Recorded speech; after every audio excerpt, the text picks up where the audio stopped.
Yeah, cars are rad, but it's easy to spend too much on them. We're going to cover 3 tips to avoid doing that. Just kidding. We don't do tips here. We do analysis and insights. We will cover the 3 ways to overspend on a car, and that's where the down payment is too low, or the loan is too long, or the interest is too high. Let's dig. The following are not financial advice. They are my thoughts. Welcome to the Zestified channel. I'm Asan. We focus on smart shopping and spending. Now, what do we mean by overspending on a car anyway? We can think of this from an engineering point of view where we define overspending on a car as where the cost of paying and using a car sacrifices the other goals in life. Now, okay, it can be really hard to know what your other goals in life are, and there's ways to approximate that. That's beyond this video, but we're going to focus on the main ways to overspend on a car and avoiding that. So those main ways, again, are where your down payment is too low, or the loan term is too long, or the interest rate for the loan is too high for you specifically. Okay, we're going to analyze some scenarios, but it's important to cover the loan payment formula. And here we have M is the monthly payment for the formula. A is the loan amount that you get to get the car. R is the annual interest, N is commonly 12 for 12 months in a year, and T is the number of years for the loan. Next, we can come up with the total payment you would make based on that loan payment formula. We take the loan payment formula, just multiply both sides by N times T, so N being 12, T being the loan term, so the number of years of the loan, and you get the total payment you make for the car that you're going to get with a down payment and a loan. The only thing we're going to change here is the loan term. So suppose, again, like before, you have the okay or convenient scenario. And again, let's say this time, again, $15,000 car loan, 6% annual interest, loan term of 6 years, monthly payment, as before, about $250 per month. Okay, and the total amount you'd be paying to own that car, notice, again, it's definitely more than $15,000. It's, you'd be paying an extra $2,900. All right, now, is there a better scenario?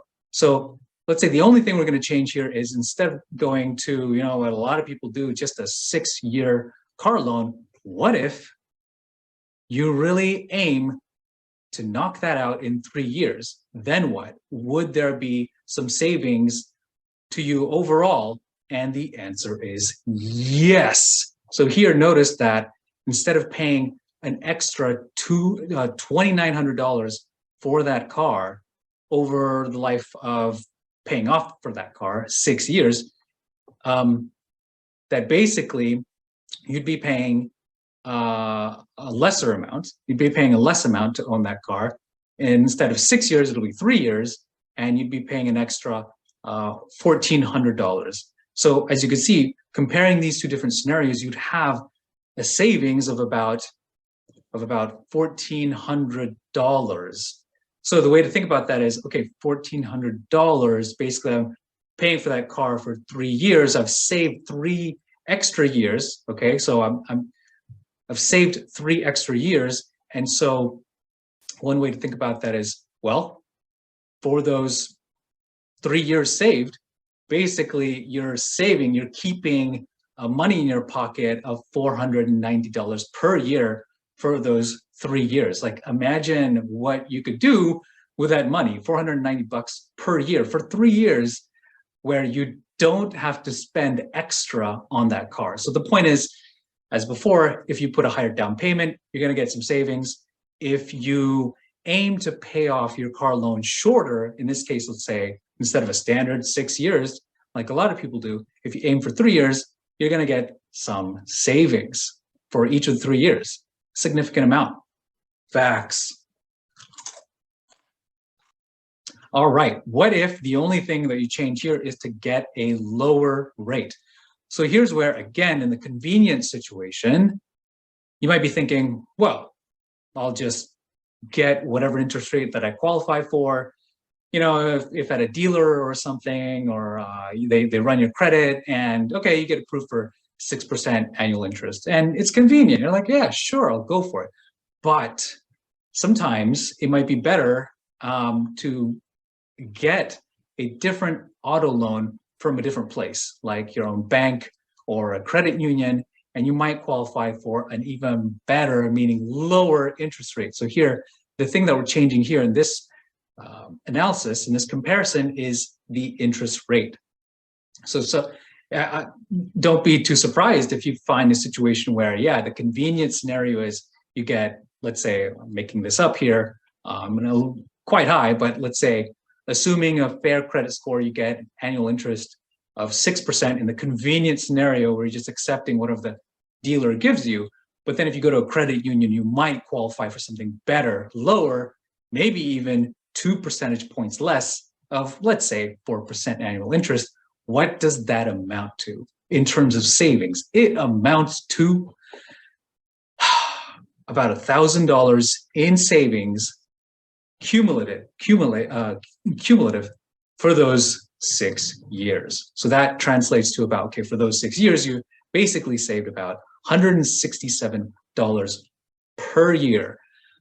Wow, that you don't have to shell out. And that's from shopping around, being a little smarter and shopping around to get a lower interest rate on that car loan. Okay, now what if you aim for all of those things being better? So you're going to put a higher down payment, meaning the car loan that you're going to get is less. Let's say the loan term you're going to aim for to knock out is, instead of the normal 6 years, you're aiming for, let's say, 3 years, and you shop around and you get approved for a 4% annual interest. So comparing these two scenarios, what's going to happen? What's going to happen is you're going to save about $2,000. Now that's for the 3 years that you've saved up and all the other things as part of this strategy here, where you put a higher down payment, meaning you're getting a lower loan and number of loan years, or the term, is less, and the interest rate is also less. So basically that amounts to about $694 that you'd be saving instead of the convenient or lazier route of just accepting whatever it is you get from a dealer or whomever to get that car. So imagine, what can you get from saving $694 per year for 3 years? I mean, just let's imagine that. Say just even in 1 year, you could buy a drone, you could buy an Xbox, PS5, you could get one restaurant meal per week, you can buy a nice Gucci bag, you can get fractional shares of companies, you could go on a all-inclusive tropical vacation, you could put $694 in your savings account, you can buy some crypto, you can take that $694 and help a nonprofit, help refugees. You could even buy a nice watch. You could get 2 lattes per week. You could, with your $694 in a year, get a nice North Face jacket. You can get Yeezy sneakers. Maybe you resell them for a profit. You could get a bottle of Yamazaki or Hennessy, drink responsibly. You could get an education program, commit to that, up level your skills. You could pay down on a credit card. You could buy a go-kart. Yeah. So a few things you could do with savings of $694. So today we saw that you don't have to be a wizard negotiator to be saving money on a car. And next time in another video, we're going to cover smart shopping for cars on another aspect we didn't cover today, which is considering the usage and maintenance cost for certain cars. And it can be painful to see what that looks like year to year to year, owning and paying for maintenance of a car. Feel free to subscribe to our channel. I'm Asan. When you plan well, you live well.